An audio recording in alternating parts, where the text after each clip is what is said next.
सनातन धर्म में एकादशी तिथि का बहुत महत्व है। भाद्र माह के शुक्ल पक्ष की एकादशी को परिवर्तिनी, पद्मा या जल झूलनी एकादशी कहा जाता है। भगवान विष्णु देवशयनी एकादशी से योग निद्रा में चले जाते हैं और भाद्रपद शुक्ल पक्ष की एकादशी के दिन वे अपनी शेष शैया पर करवट बदलते हैं। पद्म पुराण के अनुसार इस दिन भगवान विष्णु करवट बदलते समय प्रसन्न मुद्रा में रहते हैं।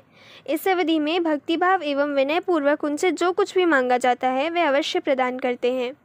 परिवर्तिनी एकादशी के दिन भगवान विष्णु के वामन स्वरूप की पूजा का विधान है। शास्त्रों के अनुसार भगवान श्री कृष्ण ने युधिष्ठिर को परिवर्तिनी एकादशी की कथा सुनाते हुए कहा कि त्रेता युग में बलि नाम का असुर था, लेकिन वह अत्यंत दानी, सत्यवादी और ब्राह्मणों की सेवा करने वाला था। वह सदैव यज्ञ तप किया करता था। अपनी भक्ति के प्रभाव से राजा बलि स्वर्ग में देवराज इंद्र के स्थान पर राज्य करने लगे। देवराज इंद्र और देवतागण इससे भयभीत होकर भगवान विष्णु के पास गए। देवताओं ने भगवान से रक्षा की प्रार्थना की। इसके बाद भगवान श्री कृष्ण ने वामन रूप धारण किया और एक ब्राह्मण बालक के स्वरूप में राजा बलि पर विजय प्राप्त की।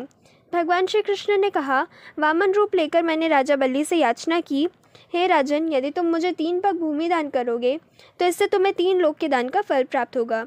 राजा बलि ने मेरी प्रार्थना को स्वीकार कर लिया और भूमि दान करने के लिए तैयार हो गए। दान का संकल्प करते ही मैंने विराट रूप धारण करके एक पांव से पृथ्वी, दूसरे पांव की एड़ी से स्वर्ग तथा पंजे से ब्रह्मलोक को नाप लिया। अब तीसरे पांव के लिए राजा बलि के पास कुछ भी शेष नहीं था, इसलिए उन्होंने अपना शीश आगे कर दिया और भगवान वामन ने तीसरा पैर उनके शीश पर रख दिया। राजा बलि की इस वचन प्रतिबद्धता से प्रसन्न होकर भगवान वामन ने उन्हें पाताल लोक का स्वामी बना दिया। दोस्तों, परिवर्तनीय एकादशी व्रत के प्रभाव से मनुष्य के कई जन्म के पाप धुल जाते हैं। जो भी इस कथा को सुनता या पढ़ता है उसे अंत समय में मोक्ष की प्राप्ति होती है। धन्यवाद।